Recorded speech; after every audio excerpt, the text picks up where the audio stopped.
Shalom semua, apa kabar? Lambai tangan, haleluya. God is good all the time. God is good. Selamat tahun baru Cina. Kongsi Pacai.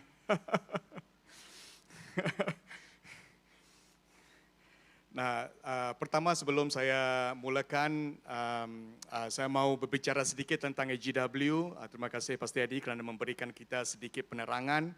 Dan saya tambah sedikit karena ini adalah satu privilege yang diberikan Tuhan kepada kita untuk mengambil bahagian dalam memberi dalam pekerjaan misi. Amin. Ya.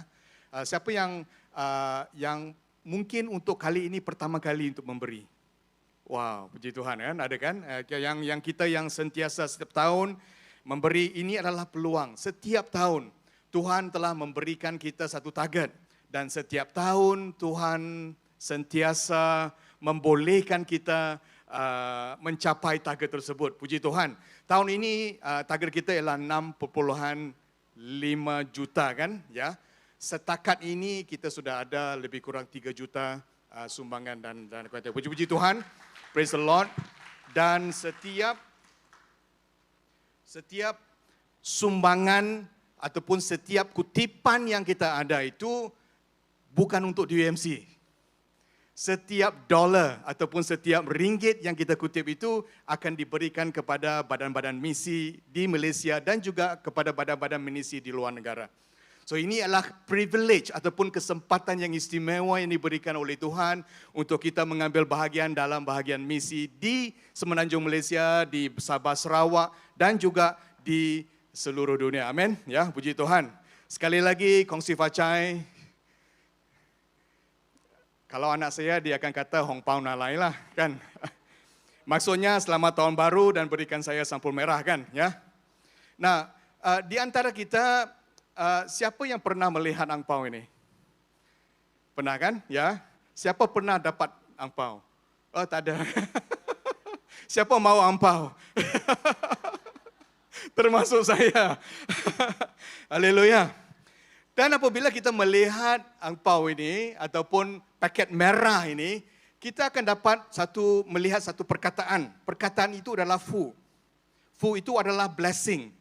Kalau dalam bahasa Cina, prosperity. Setiap kali kita memberi, kita mengatakan, yes, prosperity itu come to us.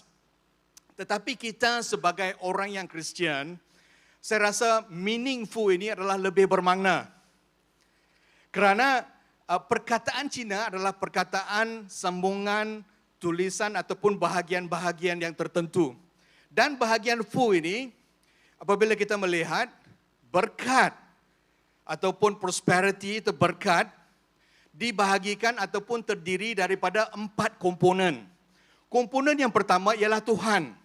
Komponen yang kedua yang satu itu adalah satu. Dan 4 segi itu adalah manusia dan segi petak itu adalah taman. Maksudnya manusia satu itu yang pertama merujuk kepada Adam.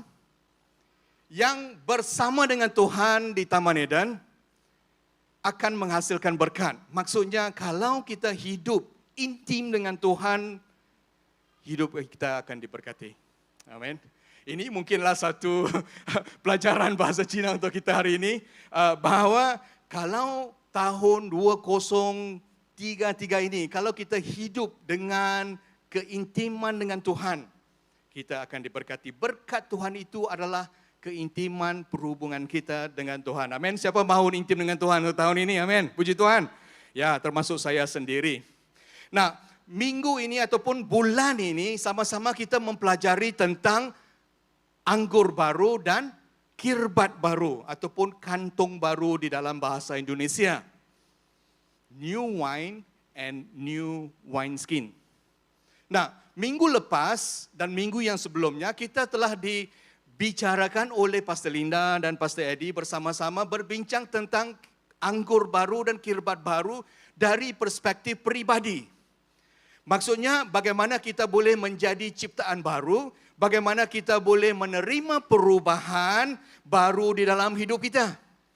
Minggu ini izinkan saya untuk berbicara tentang anggur baru dan kirbat baru dari perspektif gereja. Sebab itu saya berikan tajuk khotbah saya atau perkongsian saya pada hari ini ialah gereja kirbat baru. New Church, New Frontier. Gereja baru, sempadan baru. Nah, kita telah baca dalam Matius 9, 14 sampai 17. Dan ini akan kita baca sekali lagi. Mungkin boleh saya minta kita semua berdiri, ya, boleh. Ya, kita exercise sikit. Berdiri dan membaca dengan suara yang lantang. Matius 9, 14 sampai 17. 1, 2, 3. Selepas itu, para murid Yohanes Pembaptis mendapatkan Yesus lalu bertanya, "Mengapakah kami dan orang Farisi berpuasa tetapi murid-muridmu tidak?" Yesus menjawab, "Patutkah tetamumu dalam jamuan perkahwinan bersedih semasa pengantin lelaki masih bersama mereka?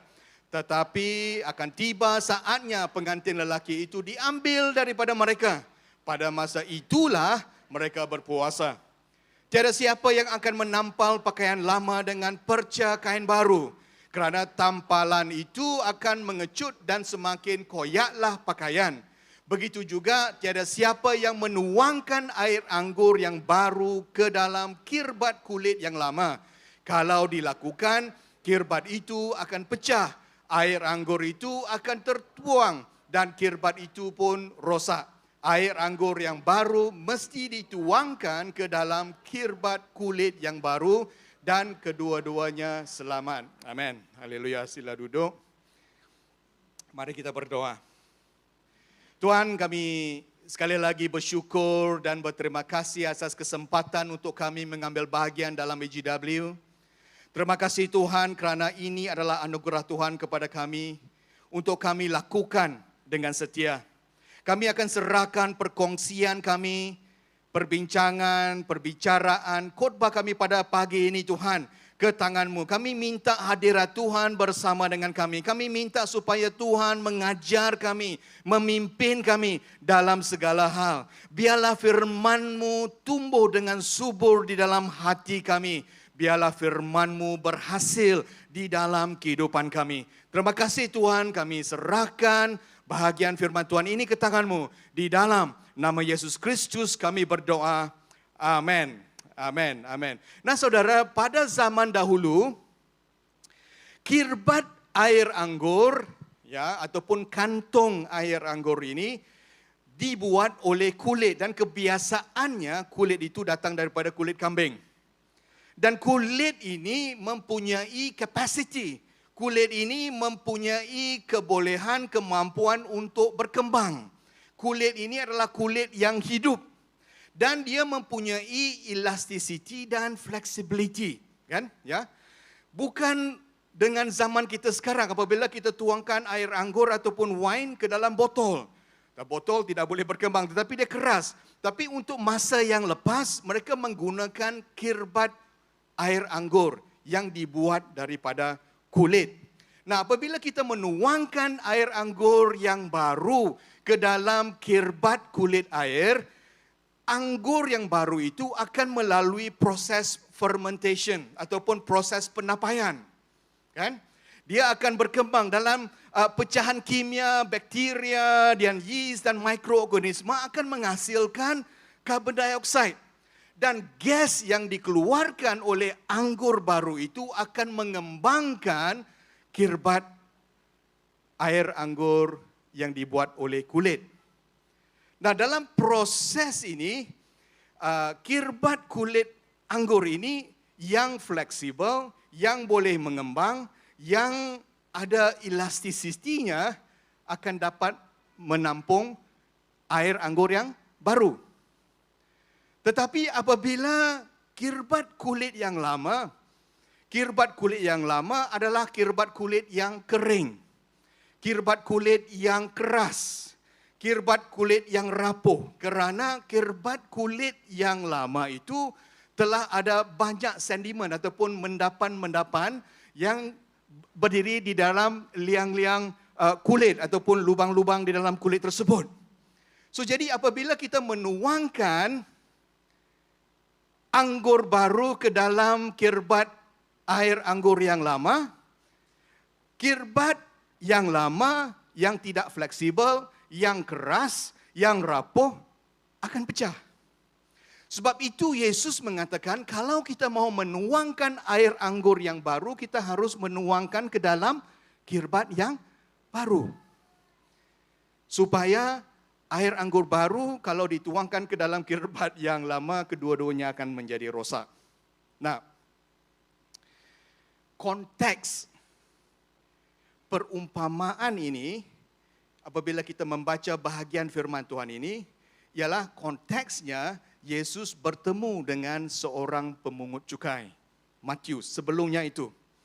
Kalau kita membaca bahagian firman Tuhan ini, sebelum bahagian firman Tuhan ini, kita dapat melihat konteksnya ialah Yesus bertemu dengan seorang pemungut cukai yang namanya Matius.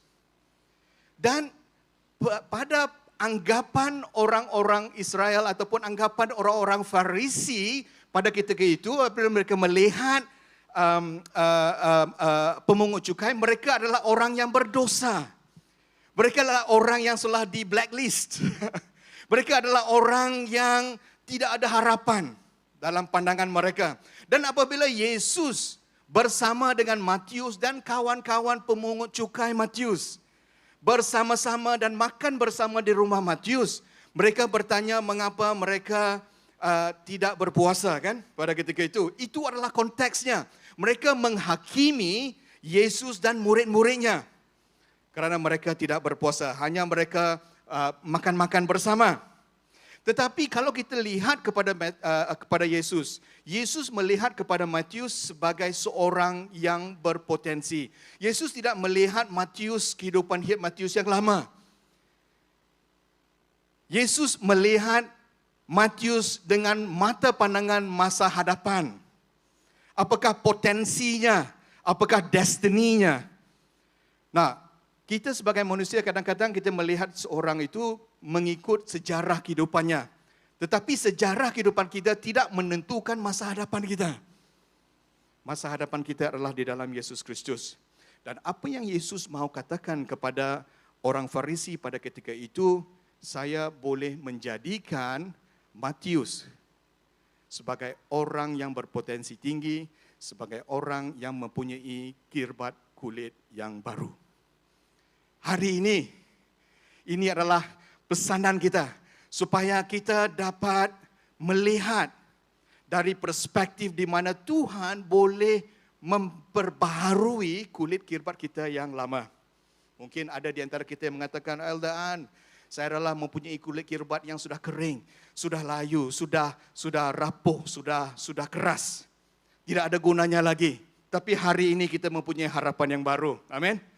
Harapan di dalam Yesus Kristus di mana Tuhan boleh memperbaharui kirbat kulit kita yang lama. Dan Yesus berkata kepada Matius pada ketika itu, ialah supaya mereka dapat bersama dan makan bersama. Yesus menjawab soalan orang-orang Farisi pada ketika itu, mengapa mereka tidak berpuasa. Nanti sama-sama kita akan berbicara sebab Yesus mengatakan bahawa satu hari nanti murid-muridku akan berpuasa. Tetapi semasa pengantin bersama dengan semua orang itu tidak perlu kita berpuasa. Nah, apa yang mahu Yesus sampaikan kepada murid-murid Yesus pada ketika itu dan juga orang-orang Farisi, bahawa mereka memerlukan pola pemikiran yang baru, the new mindset dalam mereka melakukan pelayanan. Nah, dari perspektif gereja, kita memerlukan satu mindset yang baru. Saya percaya di dalam abad yang ke-21 ini, di dalam post-pandemic church kita yang sekarang ini adalah masa kairos Tuhan untuk gereja Malaysia.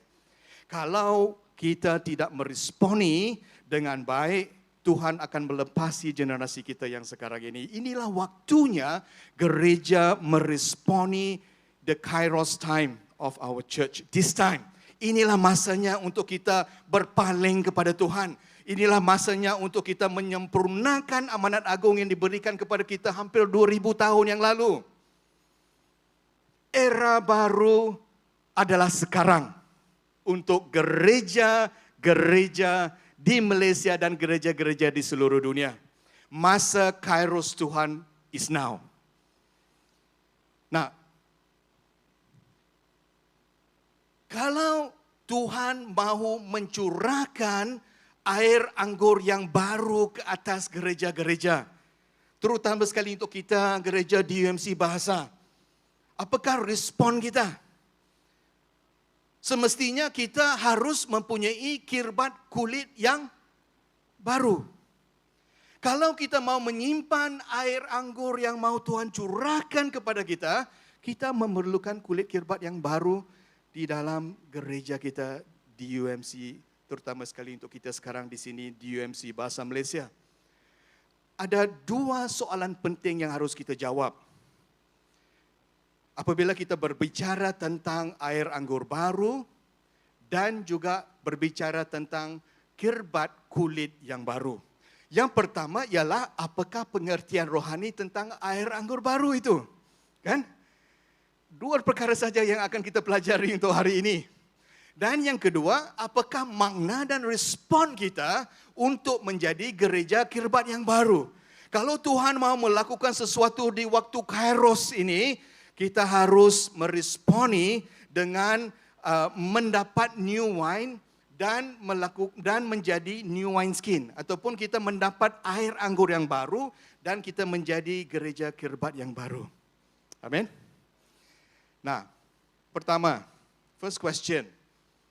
Apakah pengertian rohani tentang air anggur yang baru?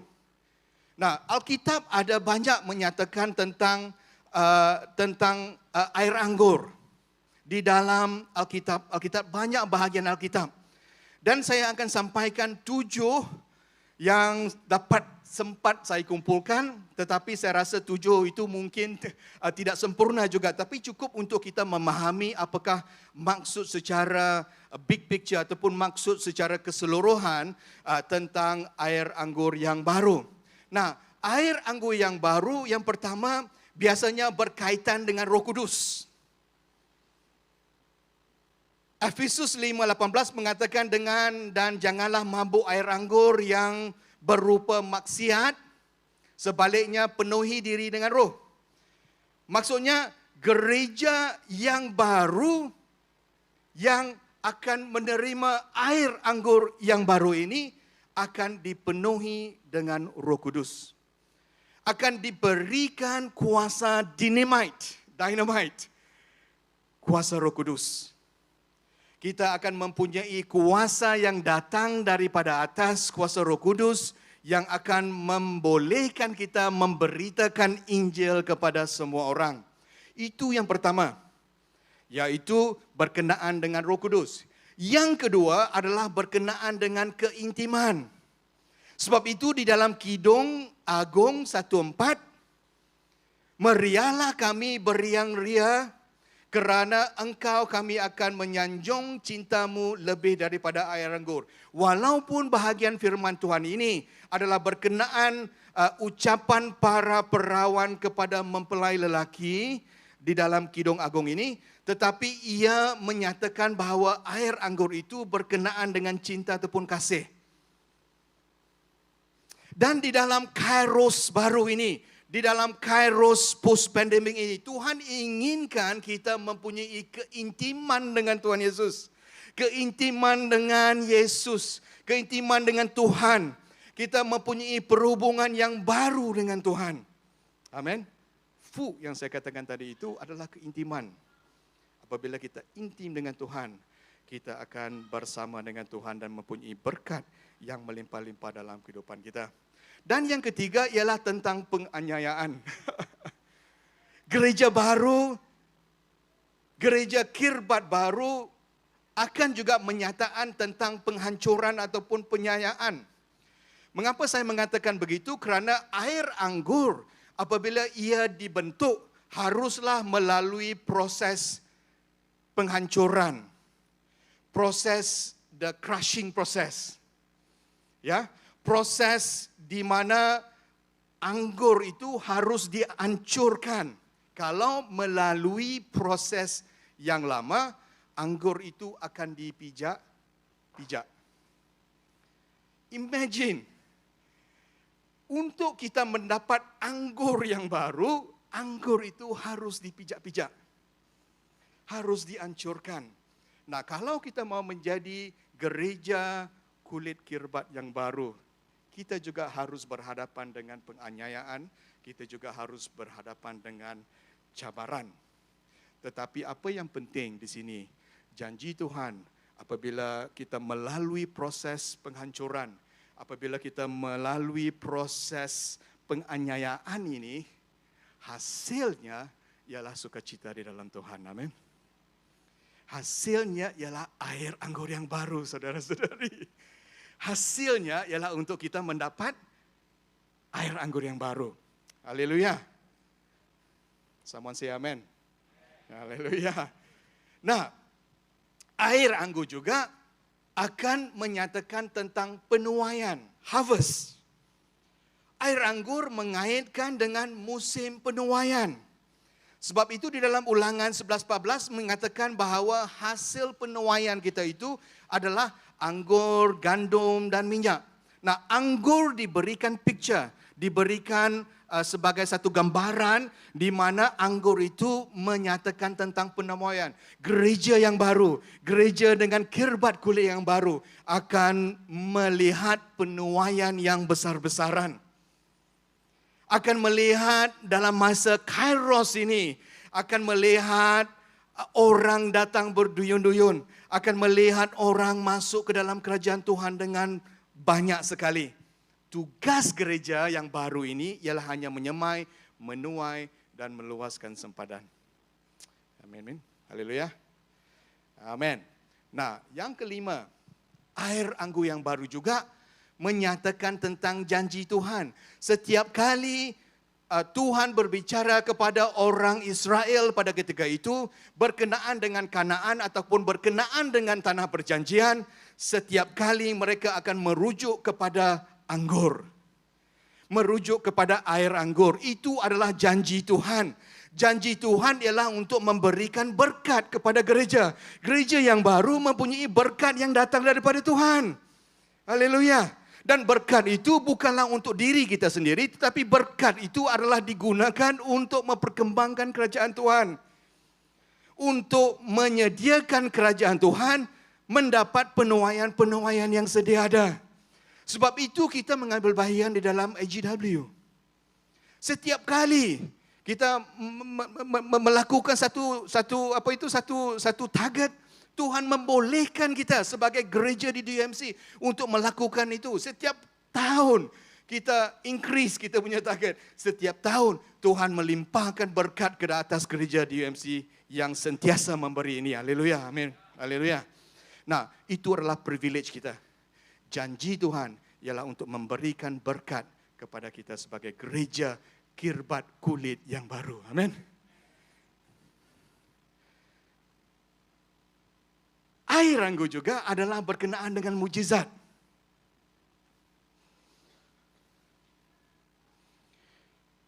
Semasa Yesus di Kana, Yesus melakukan mujizat yang luar biasa. Yesus menukarkan air-air di dalam tempayan-tempayan menjadi air anggur.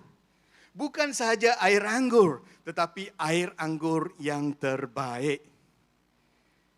Sebab itu di dalam Yohanes 2:10 mengatakan, setelah tetamu banyak minum, dihidangkan pula air anggur yang biasa sahaja, tetapi kamu menyimpan dahulu air anggur yang terbaik. Sekarang baru dihidangkan. The best is yet to come. Gereja baru, gereja kirbat baru akan melihat mujizat Tuhan berlaku. Banyak orang akan disembuhkan oleh penyakit. Banyak orang buta akan melihat. Banyak orang lumpuh akan berjalan. Banyak orang walaupun di dalam segi ekonomi yang meleset ini mendapat pekerjaan. Itu adalah mujizat Tuhan yang luar biasa.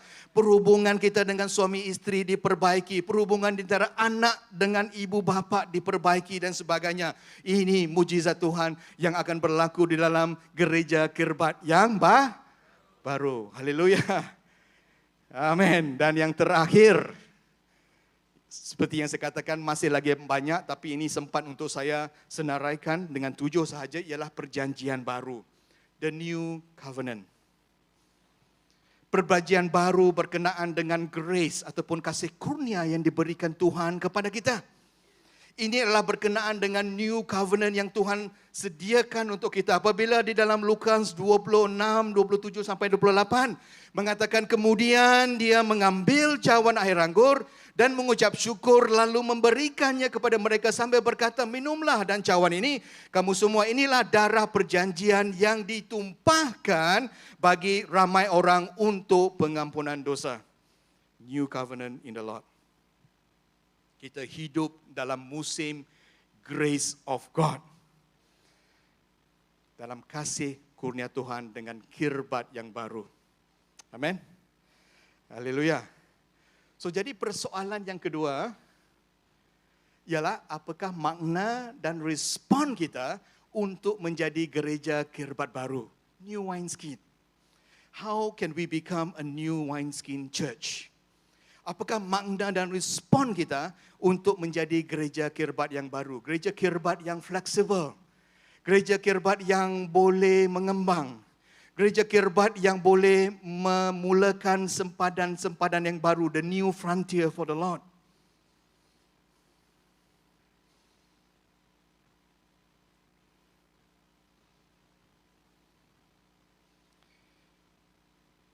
Nah, sebelum hari Pentakosta, Yesus melakukan semasa di bumi banyak mujizat. Yesus melakukan mujizat-mujizat yang luar biasa. Kan? Yesus dilahirkan dengan luar biasa sekali. Yesus melayani dan menunjukkan mujizat kepada 5,000 orang dengan makanan yang berlimpah-limpah ataupun makanan yang dilipat gandakan. Mungkin untuk 20,000 orang pada ketika itu kalau kita masukkan orang lelaki, perempuan dan anak-anak pada ketika itu. Kita juga dapat melihat ramai orang datang berduyun-duyun. Thank you. Untuk melihat bagaimana Yesus menyembuhkan orang sakit. Ramai orang datang kepada Yesus melihat bagaimana Yesus mencelikkan orang buta. Ramai orang dapat melihat bagaimana Yesus menyebabkan orang yang lumpuh dapat berjalan. Ramai orang dapat melihat bagaimana Yesus membangkitkan orang mati dan mengusir roh jahat. Ya, beribu-ribu orang melihat mukjizat yang dilakukan Tuhan. Dan sebelum Yesus diangkat ke syurga, dalam Kisah Para Rasul 1:4-5 di sini, kita dapat lihat bahawa Yesus menyatakan kepada murid-muridnya untuk menunggu dan menantikan satu hari di mana Tuhan akan membaptiskan mereka dengan Roh Kudus. Tuhan tidak mengatakan tunggu untuk 5 hari kepada mereka, kan? Tuhan tidak mengatakan tunggu 20 hari. Ataupun Tuhan tidak mengatakan tunggu 30 hari dan sebagainya. Mereka tidak tahu bila hari yang kita tahu sebagai hari Pentakosta akan berlaku. Tetapi Jesus said, wait. Menanti-nantikan hadirat Tuhan pada hari yang istimewa itu. Apa yang kita dapat lihat masa Kairos Tuhan pada ketika itu, the Kairos time of the Lord at that time, semasa hari Pentakosta. Berapa orang di upper room? 120 orang di bilik atas. Nah, lihat, kita tahu beribu-ribu orang melihat Yesus melakukan mukjizat semasa di bumi. Tetapi berapa orang yang menunggu dan menanti-nantikan Tuhan untuk sentuhan Roh Kudus? 120. 120 orang berbanding dengan ribuan orang yang melihat mujizat Yesus. What is our response, saudara-saudari? Apakah respon kita sebagai gereja yang mahu curahan air anggur yang baru di musim Kairos yang baru, di post-pandemic church yang baru ini, saudara-saudari? 120 meresponi Roh Kudus turun ke atas mereka pada ketika itu. Dan apa yang berlaku? Ramai orang, murid-murid Yesus pada ketika itu dapat berbicara dalam bahasa-bahasa asing, kan? Ada juga mengatakan bahawa mereka sudah mabuk dengan air anggur. Tetapi Petrus bangun, Petrus berdiri dan mengucapkan kepada ramai orang pada ketika itu, dan Petrus memetik petikan firman Tuhan daripada Yoel. Dan apabila kita melihat Yoel 2:12 sampai 13, kita dapat di sini dapat melihat sekarang juga demikianlah firman Tuhan, kembalilah kepadaku dengan seluruh hatimu, dengan berpuasa, dengan menangis, dengan meratap. Koyakkanlah, rend your heart, koyakkanlah hatimu, bukan pakaianmu, dan kembalilah kepada Tuhan Allahmu kerana Dia pengasih penyayang, panjang sabar dan melimpah ruah kasih-Nya, dan sentiasa mengampuni dan tidak suka menghukum.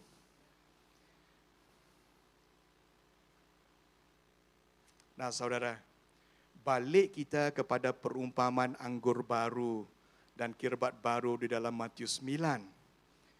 Yesus menggunakan perumpamaan kirbat baru dengan air anggur yang baru apabila mereka ataupun Yesus ditanya oleh orang Farisi pada ketika itu, mengapa murid-murid Yesus tidak berpuasa. Kan? Ingat kan? Dan jawab Yesus dalam ayat 15 Matius 9 mengatakan, patutkah tetamu dalam jamuan perkahwinan bersedih semasa pengantin lelaki masih bersama mereka, tetapi akan tiba saatnya pengantin lelaki itu diambil daripada mereka apabila Yesus naik ke syurga, pada masa itulah mereka berpuasa. Saya percaya kalau Petrus mengambil ungkapan daripada Yoel, walaupun Petrus tidak mengatakan ayat 12 dan 13 ini apabila dia berbicara kepada orang pada ketika itu, tetapi dia mengambil ungkapan daripada bahagian firman Tuhan Yoel. Dan kalau dia membaca bahagian firman Yoel, tentu dia akan mengatakan bahawa kembalikah dengan seluruh hati dan berpuasa dan menangis dengan meratap. Ya, Alkitab tidak mengatakan bahawa mereka berpuasa. Mereka mengatakan hanya berdoa. Tapi bagi saya percaya bahawa mereka berpuasa dan berdoa pada ketika di upper room pada ketika itu, kerana Yoel mengatakan itu, kan? Amin. Yes. Paham kan apa yang saya cakapkan, ya? Ya. So jadi ini adalah satu sign, satu gereja kirbat yang baru. Mereka berpuasa, mereka menangis, mereka meratap, mereka mengoyakkan hati mereka mencari wajah Tuhan, berpaling kepada Tuhan, kembalilah kepada Tuhan. Gereja kirbat baru adalah gereja yang berpaling kepada Tuhan. This is the time, my friends.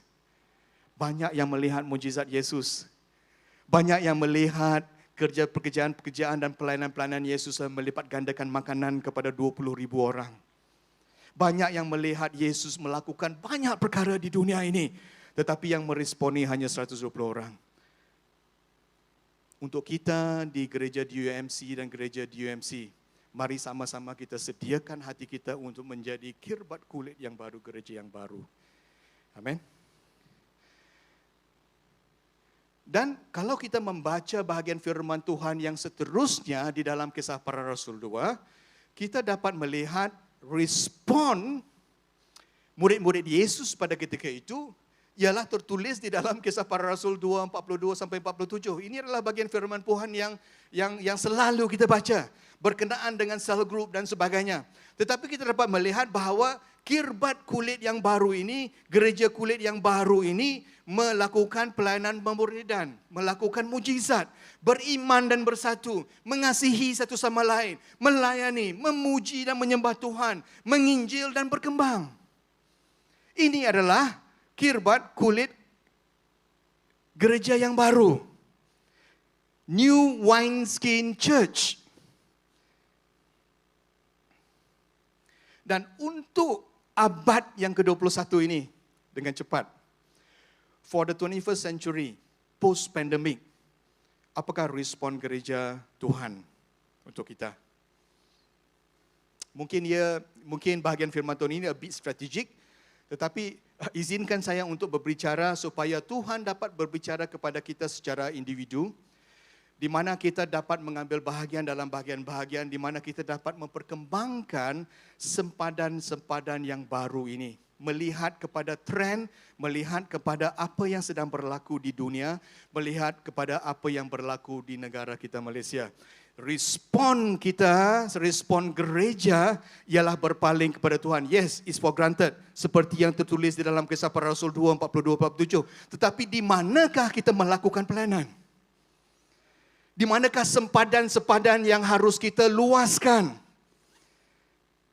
Di manakah frontier-frontier yang harus kita pecahkan?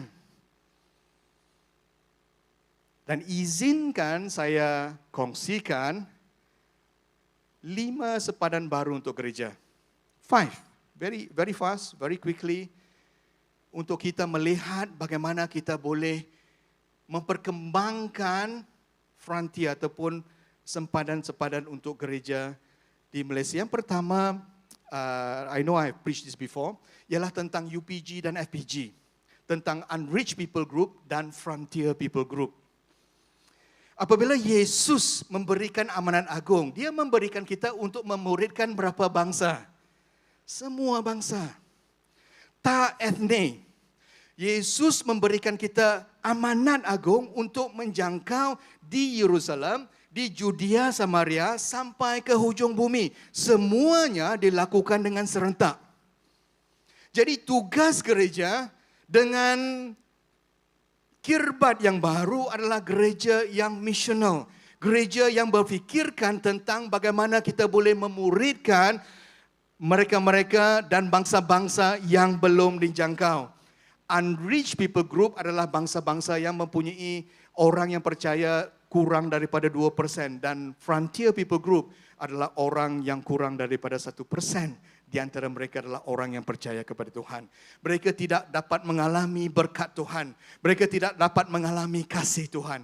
Tugas kita ialah bagaimana kita memberkati mereka, bagaimana kita boleh memberikan berita baik kepada mereka. Kalau kita lihat di Malaysia, the indigenous unreached people group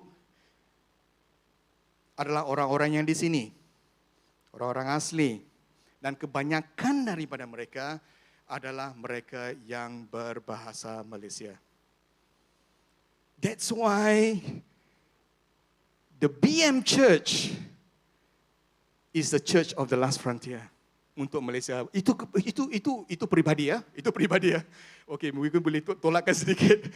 Itu bukan bahagian firman Tuhan. Itu pribadi. Because kalau kita mau melakukan sesuatu yang baru di Malaysia, gereja bahasa Malaysia haruslah mengambil obor yang di hadapan.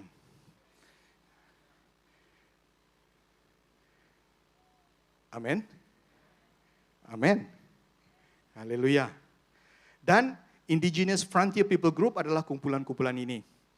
Nah, di DUMC Bahasa Malaysia, kita bersama dengan komuniti digital akan mengambil bahagian dan bagaimana kita boleh bekerjasama untuk melakukan bahagian page untuk setiap Unreached People Group, setiap Frontier People Group di dalam 10 tahun ini. That's our goal in DUMC dan komuniti digital. Di mana kita boleh menyediakan bahan-bahan untuk menjangkau dalam bahasa mereka sendiri dan bahasa Malaysia kepada the Frontier People Group within these 10 years. 2033 itu adalah target kita. By the way, 2033 adalah genap Tuhan Yesus memberikan amanat agung kepada kita. Dia memberikan amanat agung ketika dia berumur 33 tahun. 2033 adalah genap 2000 tahun Yesus memberikan kita amanat agung di dunia ini. Amin. So itu adalah target yang interesting yang boleh kita lakukan. Yang kedua, sempadan yang baru, frontier yang baru ialah kota-kota dan bandar-bandar. Kita tidak boleh lari daripada melayani, kita tidak boleh lari daripada menjadi gereja yang di bandar. DUMC memang adalah gereja yang di bandar. Tetapi Tuhan memanggil kita, bukan sahaja gereja DUMC, banyak lagi gereja-gereja di bandar ini untuk bangkit. Mengapa saya katakan kota-kota dan bandar-bandar? Kerana kalau kita membaca di dalam Alkitab, Alkitab bermula dengan kita berada di Taman Eden, kan? Tapi akhirnya di buku Wahyu di mana? Di kota Yerusalem. Bermula daripada taman, tapi akhirnya di kota Yerusalem. Yesus ataupun Tuhan menggunakan kota Yerusalem untuk menunjukkan kasih kurnia-Nya kepada dunia. Dia disalibkan bukan di kampung. Dia disalibkan di bandar. Now, don't misunderstand me. I'm not saying that kampung tak penting. Saya melayani di antara orang asli. Saya tahu betapa pentingnya untuk kita masuk ke kampung. Tetapi secara strategiknya, kita harus berfikir tentang gereja bandar. Kerana kalau kita melihat Yesus apabila dia memberikan perintah untuk pergi 2 per 2 di dalam Matius 10 dan Lukas 10 itu kan? Ingat lagi? Kemana Yesus suruh mereka pergi? Ke bandar. Apabila Paulus melakukan pelayanannya daripada satu tempat ke satu tempat ke satu tempat, kemanakah Paulus pergi? Ke bandar. Dan daripada bandar, orang-orang di bandar itu akan masuk ke kampung dan melayani orang kampung. Secara strategiknya ialah pelayanan yang di bandar. Dan satu sebab yang paling utama mengapa bandar ini sangat penting ialah proses urbanization. Pernah kamu mendengar ucapan saya ini? Urbanisasi di dunia dan di Malaysia bertumbuh dengan cepat sekali. Kalau di dunia 250 tahun yang lalu, hanya 5% daripada penduduk dunia di luar bandar. Tetapi sekarang, hampir 60% orang di dunia duduk di bandar-bandar. Dan kalau kita melihat di Malaysia, 75% ataupun 75% daripada penduduk-penduduk di Malaysia adalah penduduk-penduduk yang di bandar. Amen? Pikir. Proses urbanisasi di Malaysia bertumbuh sebanyak 20 juta orang dalam 10 tahun. Secara puratanya, 2 juta orang 1 tahun. Kalau kita ambil Kuala Lumpur sebagai benchmark, Kuala Lumpur hanya mempunyai 2 juta orang. Bermaksud kita mempunyai 1 Kuala Lumpur setiap tahun. Nah, kadar pertumbuhan urbanisasi di bandar adalah lebih cepat daripada kadar pertumbuhan gereja-gereja di bandar. That is a problem. Itu adalah masalah kita sebagai gereja. Nah, kalau Tuhan mahu mencurahkan air anggur yang baru, saya percaya there is a renewal among the city churches. Gereja-gereja di church, di gereja-gereja di bandar haruslah bersatu bersama dan menjangkau banyak. Tidak ada satu gereja yang cukup untuk menjangkau satu bandar. Kita memerlukan kerjasama di antara gereja-gereja yang lain untuk menjangkau gereja yang di bandar. Amin. Haleluya. Amin.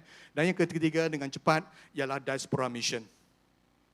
urbanisasi menyebabkan orang-orang daripada Myanmar, daripada Indonesia, dari Afghanistan, daripada Iran, daripada Iraq datang ke Malaysia. Sebab urbanisasi, mereka mencari pendapatan.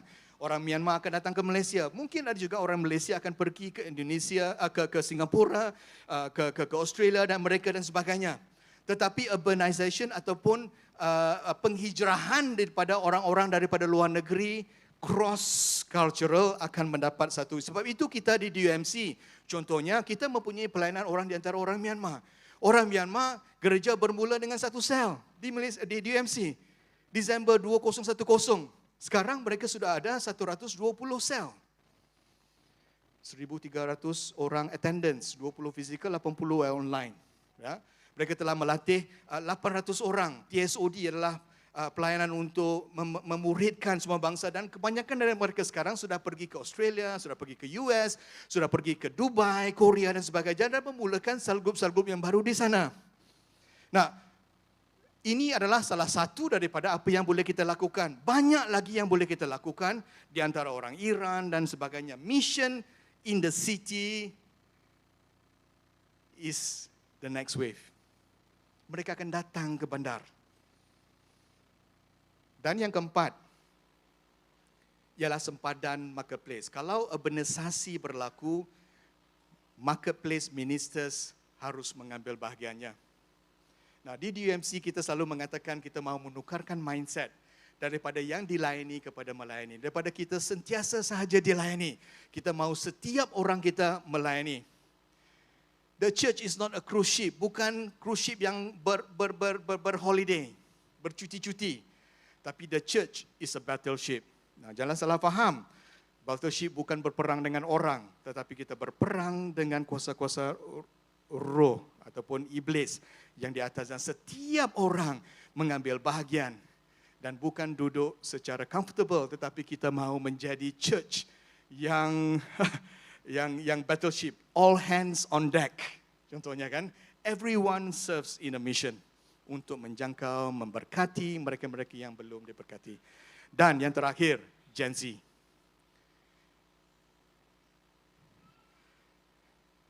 Max boleh buat macam ni lah kan? Ya. Nah, Gen Z adalah generasi yang berumur 11 sampai 26 untuk tahun inilah. Ya. Kita boleh lakukan ini.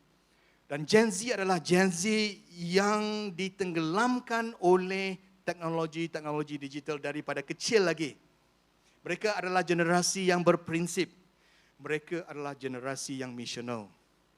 Sebab ada research, Barna Research mengatakan 82% daripada golongan Gen Z mengatakan bahawa mereka sedia untuk mengongsikan firman Tuhan, mengongsikan Injil kepada mereka yang belum dijangkau.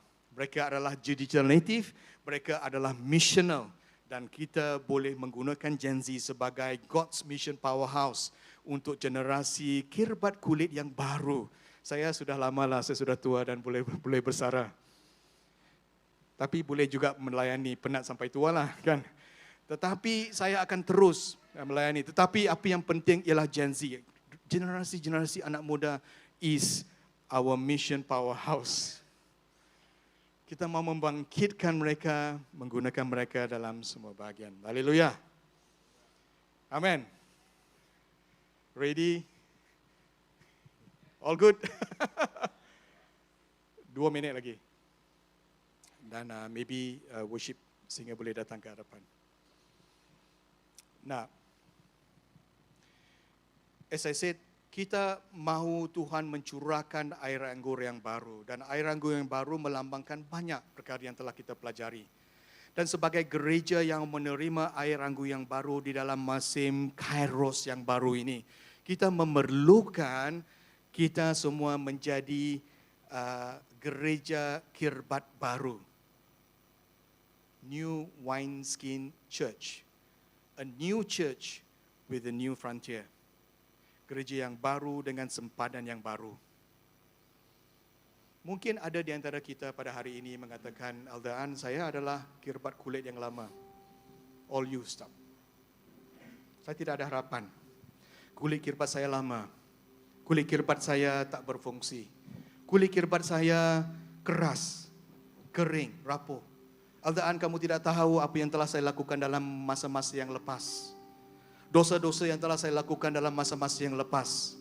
Perkara-perkara yang jahat yang telah saya lakukan masa yang lepas. Allah tidak tahu. Ya, saya tidak tahu. Tuhan tahu. Tapi Tuhan mahu mengatakan bahawa Tuhan never give up on us. Tuhan tidak akan putus asa dengan kita. Kalau Tuhan boleh menukar Matius, pemungut cukai yang dianggap sebagai orang yang berdosa, pemungut cukai yang di blacklist oleh orang-orang Farisi, Tuhan boleh menukarkan kirbat kulit yang lama menjadi kirbat kulit yang baru. Apabila kita mahu memulihkan kulit kirbat yang lama, biasanya kita mengambil kirbat tersebut dan kita akan rendamkan ke dalam air. Kita akan rendamkan kulit kirbat tersebut seberapa lama di dalam air supaya mendapan sediment from the old wine yang masuk ke dalam pores of the kulit ataupun liang-liang kulit, kan? Lubang-lubang kulit kecil di dalam kirbat itu akan terkeluar apabila direndamkan ke dalam air. Dan apabila kita rendamkan kulit kirbat itu di dalam air, kemudian kita basuhkan dan kulit kirbat tersebut akan diurapi dengan minyak. Supaya kulit kirbat tersebut akan menjadi hidup dan menjadi kulit yang seperti dahulunya. Bagi kita sebagai manusia, kita adalah orang yang berdosa. Tapi Tuhan mau mengatakan bahawa kita seperti Matius. Tuhan boleh mengubahkan kirbat kulit kita. Kalau kirbat kulit direndamkan di dalam air, kita boleh rendamkan diri kita di dalam firman Tuhan. Kalau kita rendamkan diri kita dalam firman Tuhan, mendapan dosa yang lama akan dikeluarkan daripada liang-liang kulit rohani kita. Kalau boleh saya katakan begitu. Dan ada sampai satu ketika Tuhan akan mengurapi kita dengan Roh Kudus-Nya, dengan minyak yang baru. Dan inilah musimnya. Musim kita berpaling kepada Tuhan. Musim kita mengoyakkan hati kita. Kita berdoa dan berdoa supaya Tuhan menggunakan gereja kita. Ya, gereja DMC bahasa kita sekarang ini untuk menjadi gereja kirbat baru di dalam Tuhan. Amin. Mari kita semua berdiri. Kita nyanyi lagu ini, kalau ku hidup bagimu.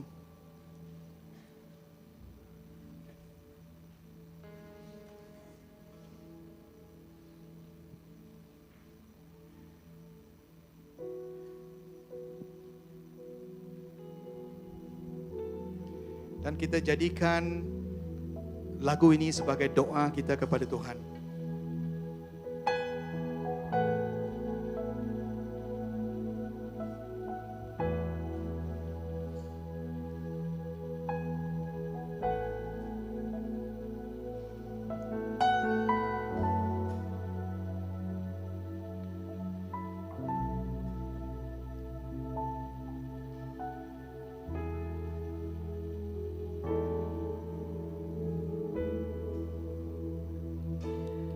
Yesus, kau kebenaran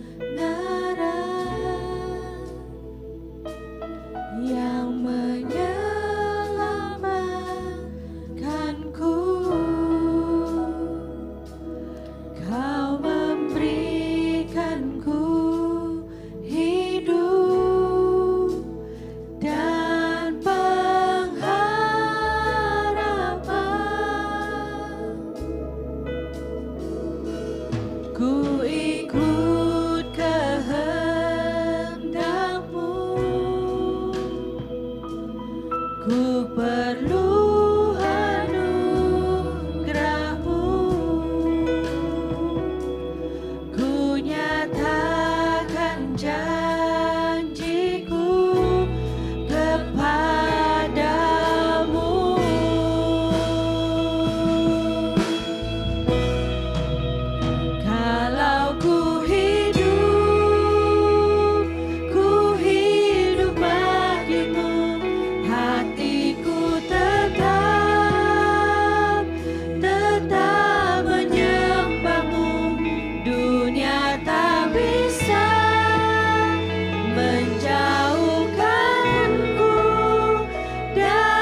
Haleluya. Terima kasih Tuhan atas kesempatan untuk kami mempelajari tentang firman-Mu, tentang air anggur yang baru dan kirbat yang aru dari perspektif gereja. Engkau tahu sejarah hidup setiap individu yang berada di dalam ruang ibadah pada pagi ini. Juga kepada kami yang bersama dengan kami secara online. Setiap saat, setiap apa yang kami lakukan Engkau tahu. Tapi kami mempunyai harapan di dalam Yesus Kristus. Harapan di mana Yesus dapat membuangkan segala yang kotor dan menjadikan kami manusia baru.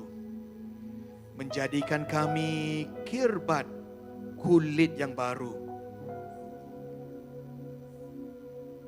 Dan mungkin ada di antara kita pada pagi ini yang belum lagi menerima Yesus Kristus sebagai juru selamat. Inilah harinya mengatakan, Tuhan, saya mau menerima Yesus sebagai juru selamat.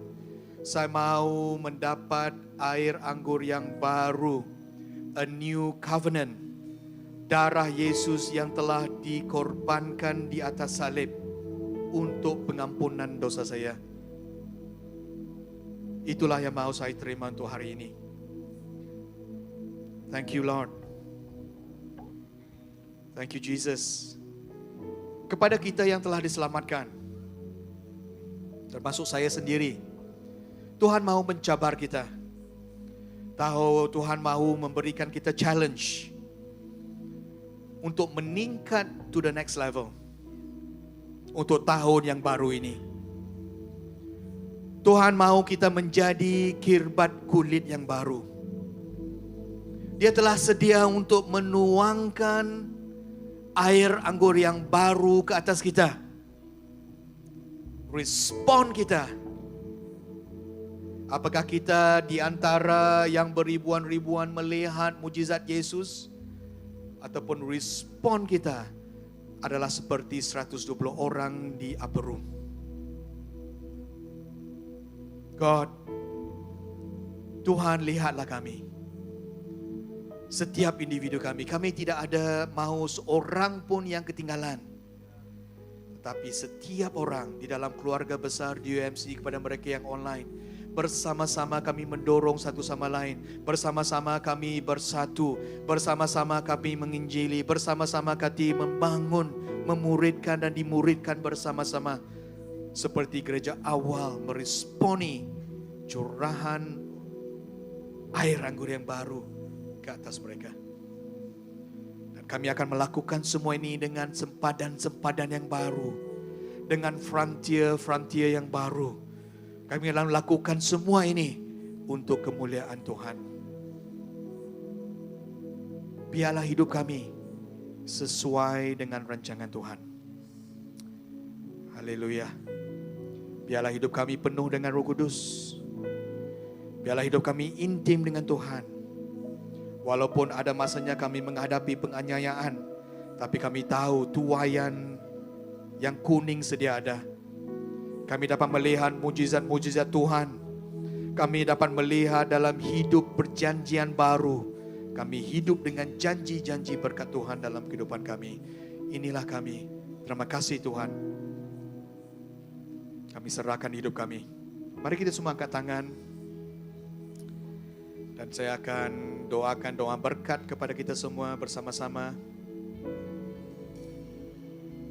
Tuhan memberkati engkau. Tuhan melindungi engkau. Tuhan menyinari engkau dengan wajahnya dan memberi engkau kasih kurnia. Tuhan menghadapkan wajahnya kepadamu dan memberi engkau damai sejahtera.